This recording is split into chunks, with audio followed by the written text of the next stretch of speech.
하나님의 양식으로 충만한 공동체라는 제목으로 하나님의 말씀을 전하겠습니다. 영국의 왕 에드워드 8세는 결혼하지 않은 채 왕위에 올랐습니다. 그런 그가 미국의 신문 기자였던 심프슨이라는 한 여자를 사랑하게 됩니다. 영국 왕실에서는 반대를 했습니다. 이미 다 지난 이야기죠. 왕이 어떻게 평민을 만나고 더군다나 외국 여자를 만나며 어떻게 한 번 이혼한 여자를 아내로 들일 수 있는가? 절대로 안 된다. 그렇죠. 그래서 결혼하려면 왕위를 내려놓아라 라고 통보를 합니다. 어떻게 하죠? 고민하다가 왕위를 포기합니다. 그리고 후임자가 엘리자베스 여왕이 됐죠. 결국 이 두 사람은 결혼을 합니다. 결혼하면서 신분이 바뀌죠. 왕의 자리에서 윈저 공이라는 직책으로 강등이 됩니다. 그래서 경제적으로 꽤 힘든 세월을 보냈다고 알려집니다. 그런데 이 윈저 공은 한평생 아내를 사랑했습니다. 1972년 사망합니다. 그때 전 세계 신문에서 세계의 사랑이 지다 이렇게 텍스토필이 되었습니다. 그때 한 기자가 이 여사님에게 묻습니다. 당신의 왕 윈저공은 당신을 선택하기 위해 영국의 왕자를 내려놓았습니다. 그가 당신을 어떻게 사랑하게 되었는지 이유가 매우 궁금합니다. 말씀해 주십시오. 궁금하죠? 한참 고민하다가 저도 잘 모르겠습니다. 그 고귀한 분이 왜 나를 사랑했는지, 나는 아름답지도 않고 신분도 높지 않고 이혼한 사람이었습니다. 이유를 알 수 없습니다. 한참 머뭇거리다가 한 가지 생각나는 게 있습니다. 그분이 언젠가는 나를 이렇게 말했습니다. 내게. 내 마음속에 고독을 당신처럼 이해하는 사람이 어디 있겠습니까? 아마 내가 그분의 고독을 이해했기 때문이 아닐까요? 라고 대답을 했습니다. 여러분, 사람의 마음속에는 소원이 있습니다. 나를 그대로 다 이해해주는 사람, 있는 모습 그대로 나를 받아주는 사람, 그런 사람을 우리는 원하고 필요로 합니다. 이런 관계 안에 깊은 관계, 이걸 뭐 지성소라고 부르는 사람도 있는데요. 세 명만 있으면 그 사람은 엄청난 행복한 사람이래요. 이게 학문적으로 그렇게 규정해 놓은 게 있습니다. 몇 명만 있으면? 세 명이 있으면. 근데 한 사람도 없는 경우가 부지기수라고 합니다. 바라기는 여러분의 누군가에게 그런 사람이 되시고 꼭 그런 사람을 만날 수 있기를 간절히 예수님의 이름으로 축복합니다. 그런데 내 안에 한 사람이 없을지라도 우리 요한복음 4장 말씀처럼 내 안에 우리 주님이 오시거나 우리 하나님만 오셔도 우리의 영혼은 소생하고 우리의 삶은 치료될 줄 믿습니다. 누가 오셔도 하나님 한 분만 내게 오셔도 우리는 살아납니다. 우리는 일어날 수 있고 우리는 달려갈 수 있는 것을 우리는 믿습니다. 지금 우리는 우리 교회 하나님이 기뻐하시는 공동체 청강교회라는 큰 제목으로 3번 설교했습니다. 네 번째인데요. 첫 번째는 거듭남의 은혜를 누리는 공동체. 두 번째 하나님의 선물을 누리는 공동체. 지난주 풍성한 만남이 있는 공동체. 오늘은 뭐죠? 하나님의 양식으로 충만한 공동체를 살펴보려고 합니다. 지난주 우리는 한 동네, 그 지역의 가장 수치스럽고 부끄러움의 대명사였던 이 수가성 여인이 하나님의 아들 예수 그리스도를 만나는 이야기까지 나눴습니다. 만남에는 몇 가지가 있다 그랬습니까? 3가지 있다 그랬습니다. 주보에 있는데요. 첫 번째가 뭐죠? 나와의 만남, 대면입니다. 두 번째는 예수님과의 만남입니다. 세 번째는 하나님 아버지와 대면해야 합니다. 이 3가지는 반드시 있어야 합니다. 제가 지난주에 설교를 준비하고 설교를 하면서 첫 번째를 강조했습니다. 진짜 중요한 건 두 번째, 세 번째입니다. 덜 중요하다는 게 아니라 가장 중요한 건 예수님 만나고 하나님 만나는 거예요. 근데 저게 계속 주시는 말씀은 내가 지금 어떤 상태인지, 내가 지금 어떤 모습인지를 스스로 보지 못하면 또 깊은 주님과의 만남, 또 깊은 아버지와의 만남으로 나갈 수 없어요. 우리 모두는 예수를 믿습니다. 그분을 만났습니다. 근데 항상 우리는 채워지지 않는 무언가가 있어요. 영생으로 솟아나는 샘물이 있다고 분명히 성경은 말하는데 이것이 내 안에 콸콸콸콸 풍성하지 못할 때가 참 많습니다. 그 원인이 나를 보지 않는 거예요. 나를. 내가 지금 어떤 모습인가를 잊어먹고 사는 것 같습니다. 그 말씀이 제게 가장 많이 와 닿고 있어요. 여기는 예수님과의 그 대화를 통해 자기 자신을 발견합니다. 그리고 말하죠. 남편이 없습니다. 몇 번째 사는데? 여섯 번째 사는데 남편이 없대요. 행복을 위해 몸부림쳤지만 저는 실패했습니다. 나라는 사람은 죄 많은 여자입니다. 허무한 인생을 저는 살았습니다. 라는 걸 스스로 고백해내게 합니다. 주님은. 그리고 예수님이 누군지를 밝히죠. 내게 말하는 그가 내가 그라. 내가 당신이 그렇게 기다려왔던 메시아다. 그리스도다라고 지난주에 우리는 설교를 말씀을 살폈습니다. 그때 성령께서 임하셔서 3장에 있는 것처럼 위로부터 다시 새롭게 태어나게 됩니다. 왜냐하면 그 후를 보면 우리는 알 수 있는 거죠. 깨닫습니다. 아, 예수 그리스도란 분이 나를 오래오래 기다려왔었구나. 이 떼약볕에 저 우물터에 앉아 계셨구나.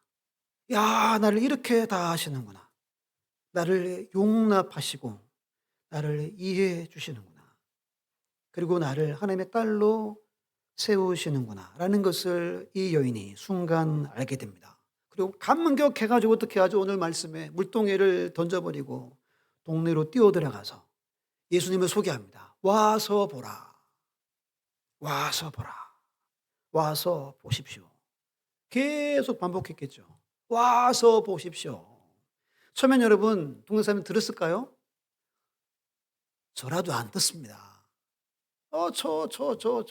저런 여자 소리를 어떻게 듣습니까? 근데 그의 얼굴과 그의 목소리를 듣고 사람들은 이 뭔가 있나 보다 하고 몽땅 예수께로 달려옵니다. 동네 수치의 아이콘이 하나님 나라 복음의 도구가 됩니다. 2장에 가나 혼인잔치를 동네가 혼인잔치가 되게 합니다.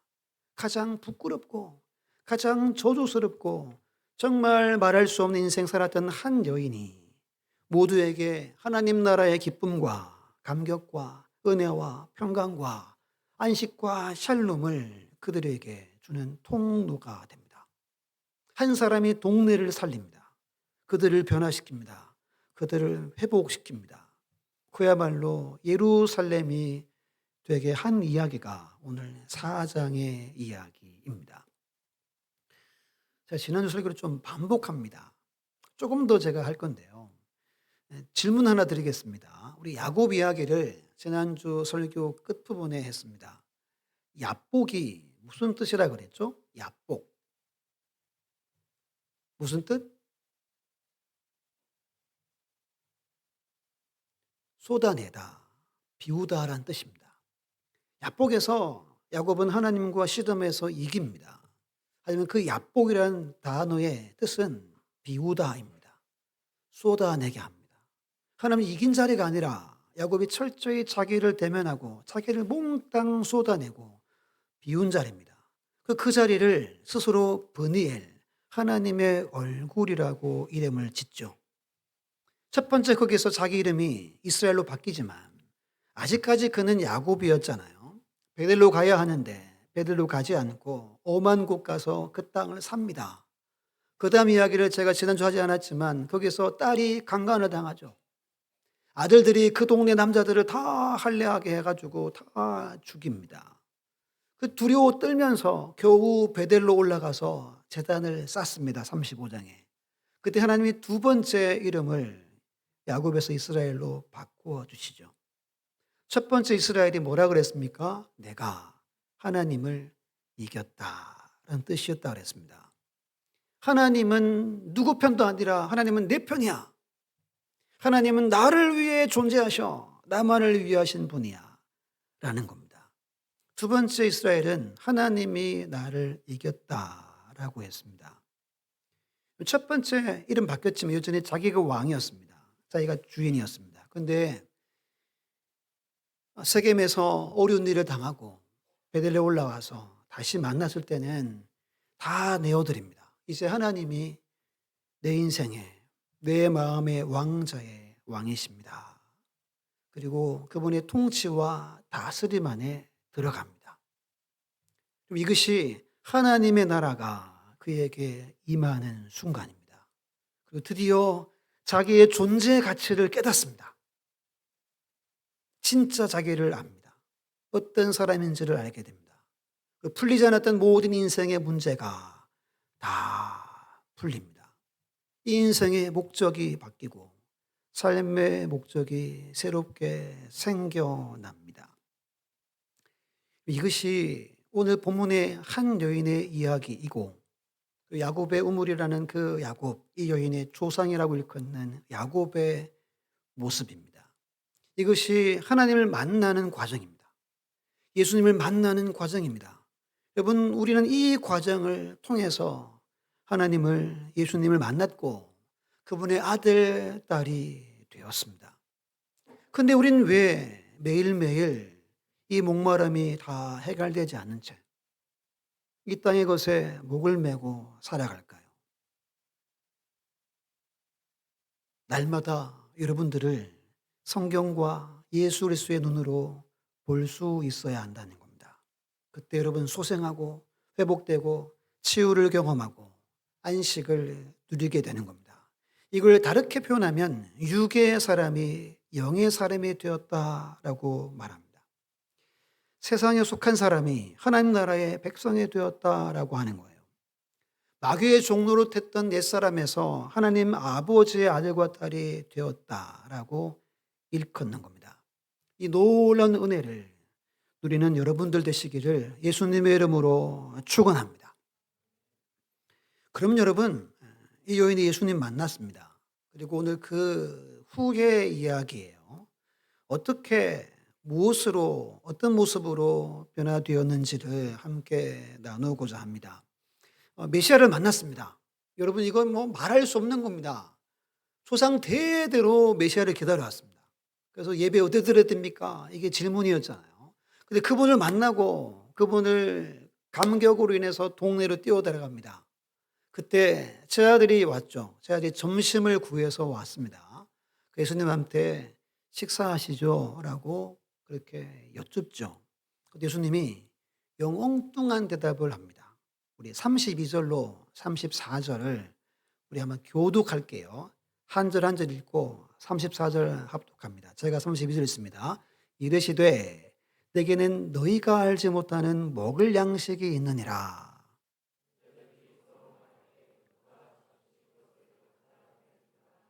함께 했습니다. 예수께서 이르시되 나의 양식은 나를 보내신 이의 뜻을 행하며 그의 일을 온전히 이루는 이것이니라. 아멘. 무슨 말씀이죠? 제자들을 생각하는 양식과 예수님이 생각하는 양식에 다른 양식이 있다는 겁니다. 야, 난 이미 내 양식 먹고 나 배부르다. 이 말을 하는 겁니다. 언제 예수님이 드셨습니까? 그냥 여자하고 여인하고 대화한 것뿐이죠. 드신 적도 없고 누가 드실 걸 갖다 드린 적도 없습니다. 아무도 아무것도 드리지 않았습니다. 근데 이게 무슨 말일까요? 무슨 말? 이것만 이해하면 오늘 말씀을 다 이해하는 겁니다. 예수님이 일부러 하나님 보내가지고 사마리아 수가성에 찾아갔죠. 그 동네 가장 죄 많고 가장 캄캄한 칠흑 같은 어두운 인생을 살아가는 영적으로 가장 목말라 허덕이는 악한 영에 포로된 채 살아가는 남자의 목을 메고 살아가는 한 여인에게 빛을 비추신 거죠. 어둠이 떠나가고 선물인 생수, 영생하도 솟아나는 샘물이 이 여인에게 주어집니다. 그리고 자기를 보고 자기가 하나님의 딸이 되었음을 알게 됩니다. 이게 여러분 하나님의 양식, 예수님의 양식이라는 겁니다. 좀 더 설명드리면 한 영혼이 사망의 권세에서 건져 구원받는 것, 이것이 예수님의 양식이라는 뜻입니다. 한 영혼이 건졌죠. 나 배부르다. 안 먹어도 나는 배부르다. 이 말이에요. 나 기분 좋다. 여러분 이렇게 배고프다가 이렇게 든든하게 먹으면 어때요? 엄청 행복하잖아요. 흡족한 상태다라고 말하는 겁니다. 여기서 양식은 삶의 목적을 말합니다. 삶의 보람, 기쁨, 새 힘 생기게 하는 거 있죠. 지칠 때 다시 힘을 더해서 일어서게 하는 것이 양식인 겁니다. 즉 예수님에게 양식은 한 영혼이 회복되고 그 영혼이 살아나고 이것이 아버지의 뜻을 이루는 것임을 보고 말할 수 없는 감격을 누리는 것이 양식이라는 거예요. 근데 본문은 예수님의 양식을 보여줄 뿐 아니라 이 여인 또한 이 하나님의 양식을 맛보고 누리는 장면을 보여주는 겁니다. 여러분 잠시 대화했습니다. 제 아들이 다 갔다 오는 사이니까. 근데 그 전에는 갈급하고 인생 깜깜하고 소망이 없었습니다. 잠깐 예수님 만나고 이 하나님의 양식으로 충만한 상태가 된 걸 보여주는 겁니다. 삶이 바뀌어서 이것이 하나님의 양식임을 말하는 겁니다. 34절 보시면 볼펜을 들고 한번 따라서 해봅니다. 나의 양식은 이렇게 동그라미 해보십시오. 나의 양식은 동그라미. 밑줄을 3번 긋습니다. 첫 번째는 나를 보내신 이를 그으시고 두 번째는 뜻을 행하며 그으시고 세 번째는 그의 일을 온전히 이루는 이것까지 그으십시오. 세 가지를 우리에게 말합니다. 나를 보내신 일은 예수님의 정체성을 말합니다. 하나님의 아들로 하나님이 이 땅에 보내신 보냄을 받았다. 이것이 예수님의 정체성입니다. 그리고 보낼 때 뜻이 있고 하나님이 원하시는 일이 있다는 거예요. 이 세 가지로 말씀을 전하려고 합니다. 첫 번째는 그러면 여러분 저와 여러분의 나의 정체성은 무엇인가 입니다. 이게 제일 중요합니다. 예수님은 하나님의 아들이십니다. 1장 보면 죄를 지기 위해 오셨고 성령을 통해 세례 베풀기 위해 오셨습니다. 사람의 모양으로 아들이지만 이 땅에 하나님께서 보내셨대요. 그래서 가장 말씀 많이 하는 게 나를 보내시니입니다. 한번 따라 할게요. 나를 보내시니, 한 번 더, 나를 보내시니. 이 말씀을 계속 말씀합니다. 5장만 한번 펴보세요. 5장만 볼게요. 5장 24절에 중요하니까 이 구절만 같이 볼게요. 5장 24절에 시작. 내가 진실로 진실로 너희에게 이르노니 내 말을 듣고 또 나 보내신 이를 믿는 자는 영생을 얻었고 심판에 이르지 아니하나니 사망에서 생명으로 옮겼느니라. 30절 하반절에 나는 나의 뜻대로 하려 하지 않고 나를 보내신 이의 뜻대로 하려 함으로 너의 심판은 의롭다. 37절에 또한 나를 보내신 아버지께서 친히 나를 위하여 증언하셨느니라. 43절에 나는 내 아버지 이름으로 왔음에 너희가 영접하지 아니하나. 여러분 4장 이후에 예수님은 장마다 계속 말씀하시는 게 하나님이 나를 보냈다. 나를 보내시니. 이것이 예수님의 정체성입니다. 7장을 펴보시면 28절, 29절 제가 읽을게요. 예수께서 성전에서 가르치시며 외쳐 이르시되 너희가 나를 알고 내가 어디서 온 것도 알거니와 내가 스스로 온 것이 아니라 나를 보내신 이는 참되시니 너희는 그를 알지 못하나 나는 아노니 이는 내가 그에게서 아버지에게서 났고 아버지께서 나를 보내셨음이라 하시니. 끊임없이 예수님은 이 말씀만 합니다. 나는 하나님의 아들인데 나를 보내셨다. 이것이 예수님의 정체성입니다. 화면으로 20장 21절 보면 예수께서 또 이르시되 너에게 평강이 있을지어다. 아버지께서 나를 보내신 것 같이. 그 다음 뭐라 그러죠? 나도 너희를 보내노라. 여기 너희에게는 우리가 포함되어져 있습니다. 우리는 하나님의 아들과 딸이잖아요. 우리를 하나님이 보내신 겁니다. 요한복음 1장 12, 13절 영접하는 자 곧 그 이름을 믿는 자들에게는 하나님의 자녀가 되는 권세를 주셨으니 이는 혈통으로나 육종으로나 사람의 뜻으로 나지 않고 오직 하나님께로부터 난 자들이니라 라고 성경은 우리에게 선언합니다. 위로부터 났다는 말입니다. 성령으로 거듭났다는 거예요. 부모님이 결혼해서 낳은 것도 아니고 교회에서 낳은 것도 아니고 하나님께로부터 우리는 보냄받았습니다. 이것이 여러분의 정체성입니다. 저의 정체성입니다. 로마서 8장 15, 17절에 너희는 다시 무서워하는 종의 영을 받지 아니하고 무슨 영 받았어요? 양자의 영을 받았으므로 우리가 하나님을 아빠 아버지라 부르시느니라. 성령이 친히 우리의 영과 더불어 우리가 하나님의 자녀인 것을 증언하시나니 자녀이면 또한 한 상속자 곧 하나님의 상속자요 그리스도와 함께 한 상속자니 우리가 그와 함께 영광 받기 위하여 고난도 함께 받아야 한다라고 말합니다. 이것이 우리 모두의 정체성이고 우리 아들, 딸들, 손주들의 정체성입니다. 믿습니까? 이것에 대한 확실함이 있어야 됩니다. 나는 성령으로 다시 태어났고 내 안에는 종의 영이 아닌 양자의 영이 내게 부어져서 아빠라 부르고 하나님과 함께 상속받는 자임을 우리는 믿습니다. 믿습니까? 진짜로 믿어야 됩니다. 그럼 여기서 여러분 더 나가지 못하면 뒤에 뜻, 일까지 못 갑니다. 이 첫 번째, 확정해야 되고 확실해야 합니다. 내가 누군지를 알아야 됩니다. 나는 누구누구다. 나는 하나님의 아들이다, 딸이다. 이야기할 수 있어야 한다는 겁니다. 이 변화된 여인은 이것을 경험한 거죠. 두 번째, 그러면 나를 향한 하나님 아버지의 뜻은 무엇일까요? 예수님이 계속 뭐라 그랬어요? 보내신 나를 보내시니 그랬습니다. 그처럼 계속 오직 하나님의 아버지의 뜻만 위해 삽니다. 제가 성경을 보다가 깨달은 게 예수님은 바보입니다. 엄청 멍청한 분입니다. 5장, 8장, 12장을 찾았습니다. 5장 19절 보십시오. 19절. 그러므로 예수께서 그들에게 이르시되 내가 진실로 너에게 이르노니 아들이 아버지께서 하시는 일을 보지 않고는 아무것도 스스로 할 수 없나니. 아무것도 스스로 못한대요, 예수님은. 30절 보십시오.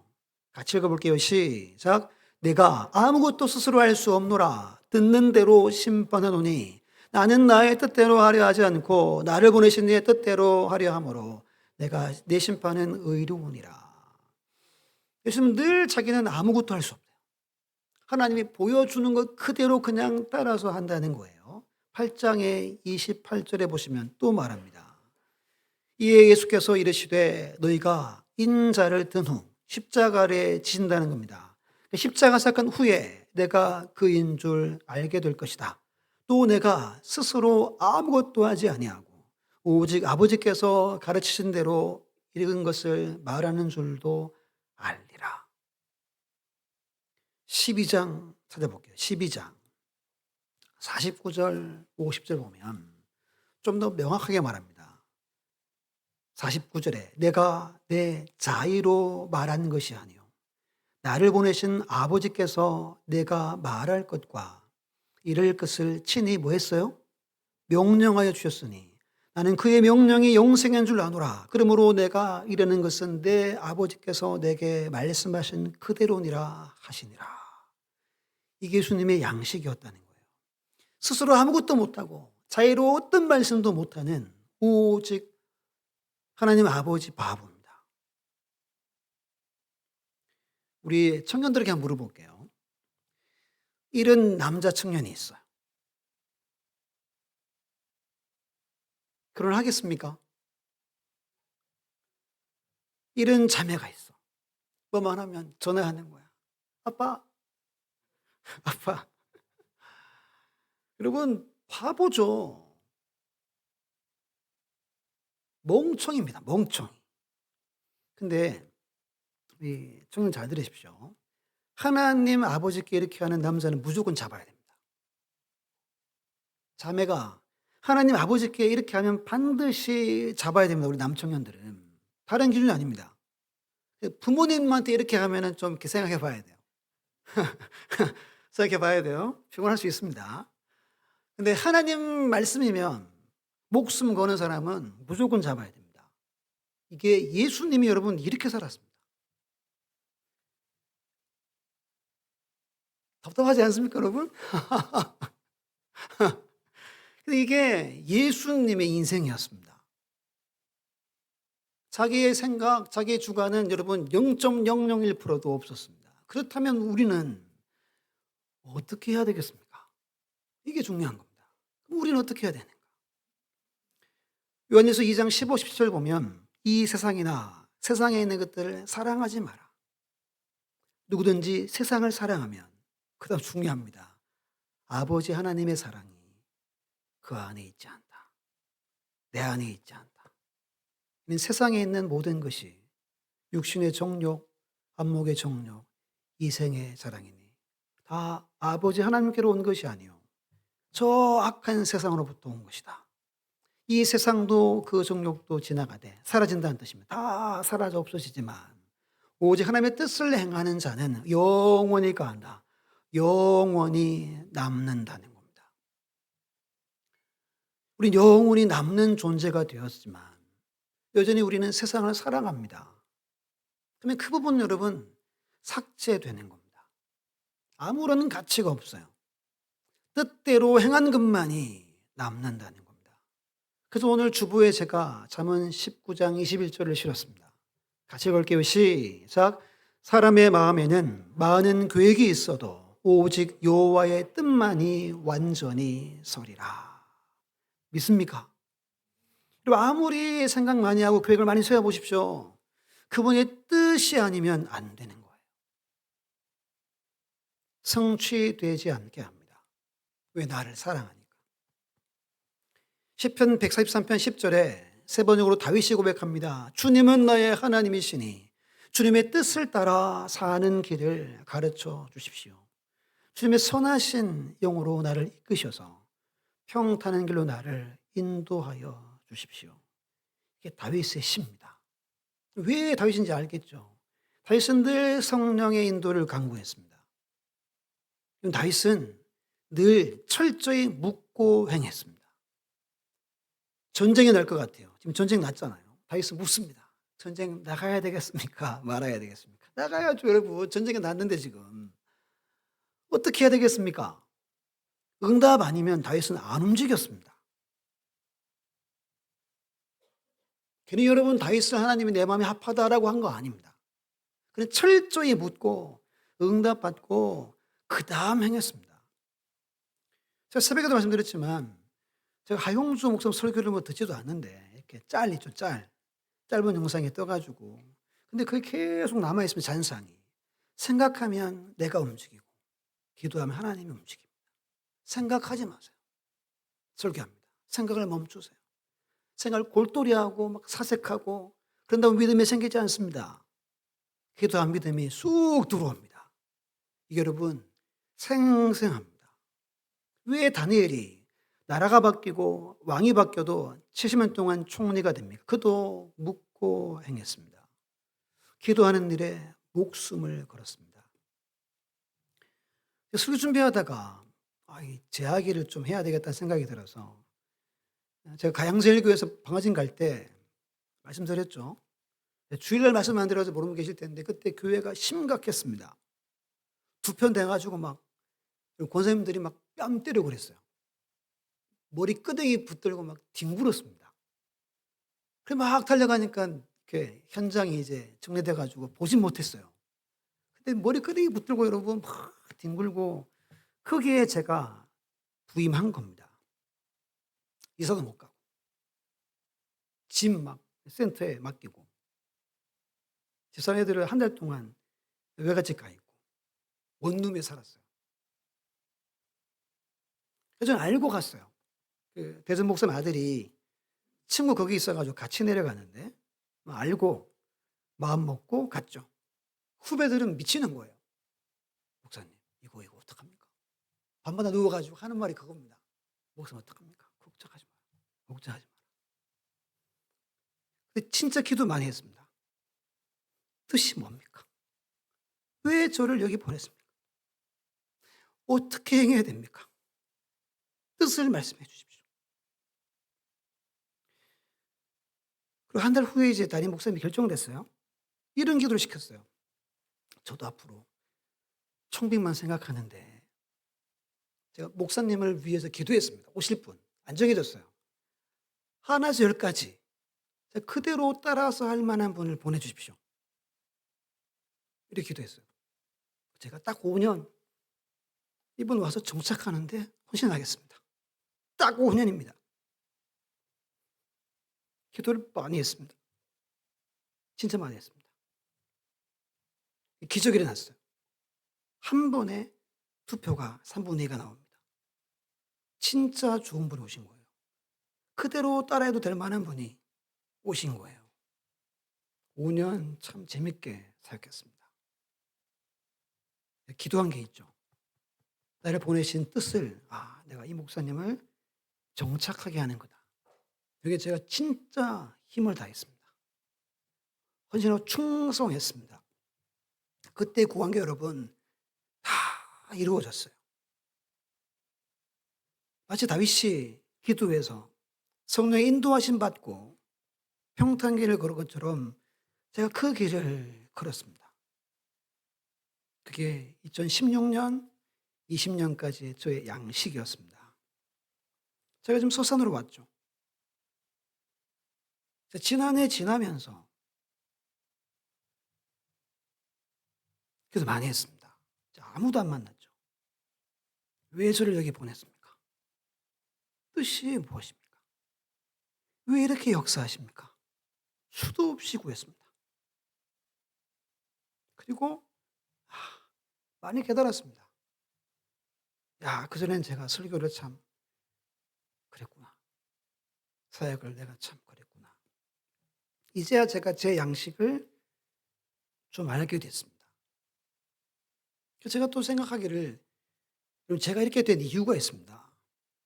저희 아버지 때문입니다. 최근에 정말 존경하는 목사님들이 소식이 나오고 목사님들 치부들이 드러나고 그러면서 한 가지 깨달은 게 뭐냐 하면 아무리 뛰어난 목사님도 하나님 뜻대로 사는 게 어렵다는 거예요. 뜻대로 사는 목사님이 많지 않다는 겁니다. 제가 만난 분들 중에 그렇습니다.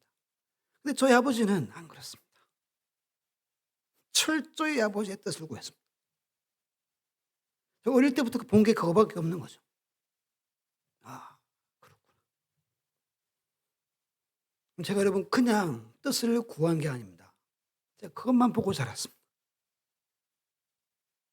마치 예수님이 말씀하는 거 말씀하고 보여주는 거 본 것처럼 우리 아버지가 그렇게 살았고 나도 저렇게 살아야 하는구나. 이게 여러분 뜻을 구하는 인생입니다. 달리 예를 들 만한 게 없어 가지고 부끄럽지만 제 이야기를 하는 겁니다. 저는 제 은퇴 날까지 놓고 기도합니다. 이렇게 은퇴하고 싶습니다. 아버지처럼 하고 싶습니다. 구차하게 저는 살고 싶지 않습니다. 미리 여러분 기도합니다. 지금도. 이유는 한 가지입니다. 나중에 아버지 앞에 섰을 때 잘했다 너. 제가 충성된 종아. 이거 한마디 듣고 싶은 겁니다. 그래서 제가 죽을 때 후배들에게 나는 선한 싸움을 싸웠고 이거 하고 싶은 거예요. 나의 달려갈 길을 마치고 뭘 지켰어요? 믿음을 지켰다. 그래서 이렇게 돌아가는 거 보면 진짜 부럽습니다. 이게 쉬운 게 아닌 거예요. 대 목사님도 다 부끄러움 당하고 이게 지금 한국 교회의 현실입니다. 현실. 끝까지 아버지의 뜻, 소망 이루는 게 제 첫 번째 기도입니다. 2주 전 오후 예배 때 쌍디귿 비읍 했죠. 애들이 계속 묻는 거예요. 어떤 애들이 여기 그 주보에 똥, 바보 이렇게 된 게 또 있어요. 뭐 그런 애들이 있더라고요. 그래서 뭐 저희 큰애는 알았어요. 맞췄더라고요. 그래서 제가 퀴즈 낼 줄 알고 아무한테도 말 안 했대요. 여러분 이 쌍디귿 비읍이 뭐죠? 뜻, 때, 방법입니다. 이 세 가지가 우리 성도의 전부입니다. 기준입니다. 여러분 기준을 정할 때 하나님의 뜻입니다. 하나님의 때예요. 오늘 새벽 말씀에 일부러 예수님은 나사로가 죽은 지 나흘째 찾아오셨어요. 아무 소망이 없을 때 주님은 찾아오시는 거예요. 내 때에 하나님 일하지 않습니다. 방법은 여러분 내 방법으로 하는 게 아닙니다. 성령께서 일하시는 방법으로 하는 거예요. 이 세 가지만 확실하면 다윗처럼 살 수 있습니다. 평탄한 길만 갈 수 있습니다. 조금 더딜 수 있어요. 조금 답답할 수 있습니다. 근데 가장 확실한 건 쌍디귿 비읍이에요. 그럼 지금 나는 몇 프로나 아버지의 뜻대로 살아가는가? 얼만큼 내가 구하고 묻고 살아가는가? 우리는 돌아볼 수 있어야 됩니다. 왜? 우리 남은 인생이 아직 많이 남았기 때문입니다. 그리고 주님 재림하실 날 그 앞에 서기 때문인 거예요. 요한에서 2장 말씀을 꼭 기억하십시오. 아버지의 뜻대로 행한 것만 남는다는 겁니다. 그럼 세 번째입니다. 세 번째. 나를 통해 이루시고자 하시는 하나님 아버지의 일은 무엇인가? 6장 펴보시면 예수님이 6장 38절로 40절 읽어볼게요. 38절로 40절 6장입니다. 시작. 내가 하늘에서 내려온 것은 내 뜻을 행하려 함이 아니요 나를 보내신 이의 뜻을 행하려 함이니라. 나를 보내신 이의 뜻은 내게 주신 자 중에 내가 하나도 잃어버리지 아니하고 마지막 날에 다시 살리는 이것이니라. 내 아버지의 뜻은 아들을 보고 믿는 자마다 영생을 얻는 이것이니 마지막 날에 내가 이를 다시 살리리라 하시니라. 아멘. 예수님의 일, 양식은 하나님이 주신 자 중에 한 영혼도 잃어버리지 않는 겁니다. 갈라디아 1장 4절에 말합니다. 그리스도께서 하나님 곧 우리 아버지의 뜻을 따라 이 약한 세대에서 우리를 건지시려고 우리 죄를 대속하기 위하여 자기 몸을 주셨다라고 기록합니다. 우리를 건지려고 죄에서 우리를 대속하려고 양식 삼아 십자가에 스스로 달리십니다.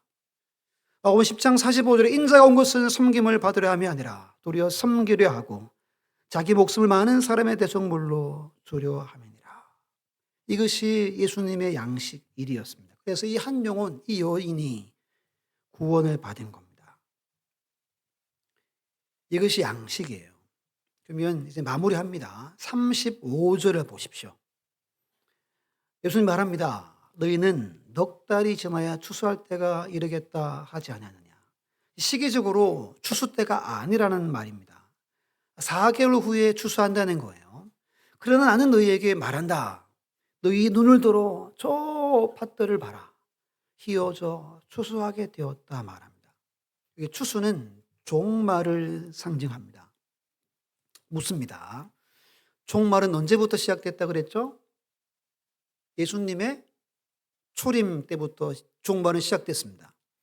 이미 그때부터 추수가 시작됐다는 거예요. 즉 오늘 지금이 추수 때라는 말씀입니다. 이것이 우리의 양식이라는 거예요.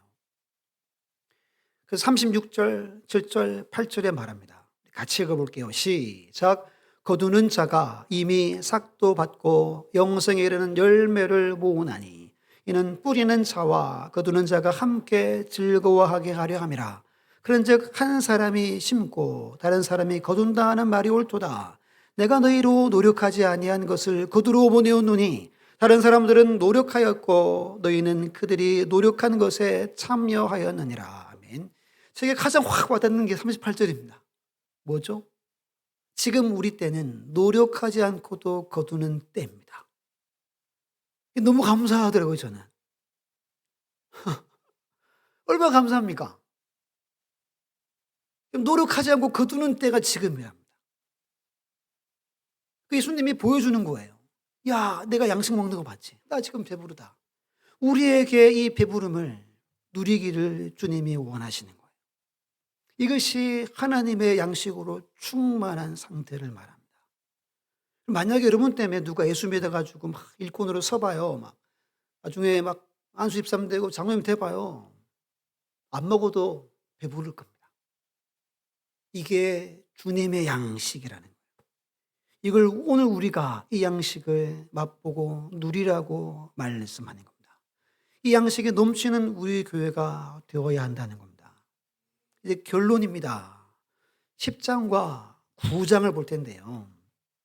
주보에도 있지만 10장 16절 보시면 같이 우리 16절만 읽어볼게요. 10장 16절 시작. 또 이 우리의 들지 아니한 다른 양들이 내게 있으니 내가 인도하여야 할 터이니 그들은 내 음성을 듣고 한 무리가 되어 한 목자에게 있으리라. 그리고 말하죠. 내 목숨을 나는 버린다. 이로 말미암아 아버지께서 나를 사랑하신다. 18절 끝에 보면 이 계명은 내 아버지께서 받았다. 계명을 지키는 자가 주님을 사랑하잖아요. 그리고 우리는 양우리 말합니다. 양우리가 양들이 들어가 있는 우리를 말합니다. 근데 우리 바깥에 다른 양들이 있대요.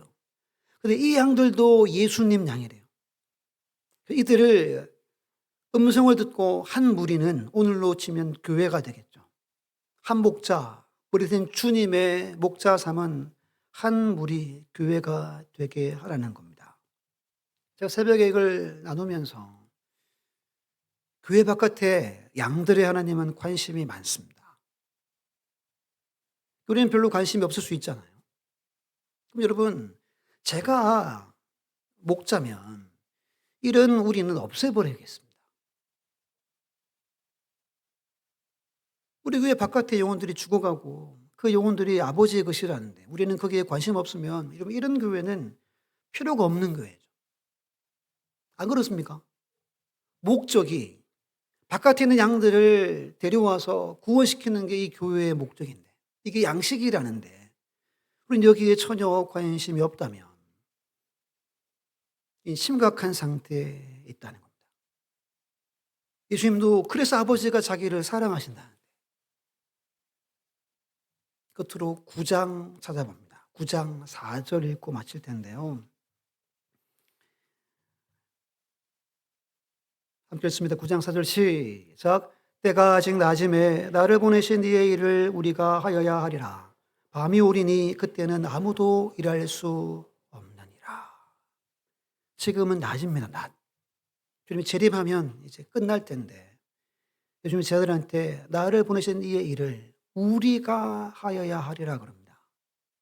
이 우리는 제자들을 말하고 오늘 우리 교회와 저와 여러분들을 뜻하는 겁니다.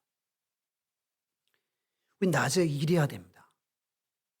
아버지 하나님의 양식을 위해서 그 양식을 먹으며 우리 바깥에 있는 영혼들을 위해 한 무리가 되게 하고 앞에 얘기드렸던 것처럼 고독한 그들을 이해해주고 용납해주면서 한 목자의 다스림과 통치를 받는 아버지 하나님의 나라를 이루는 게 우리의 사명입니다.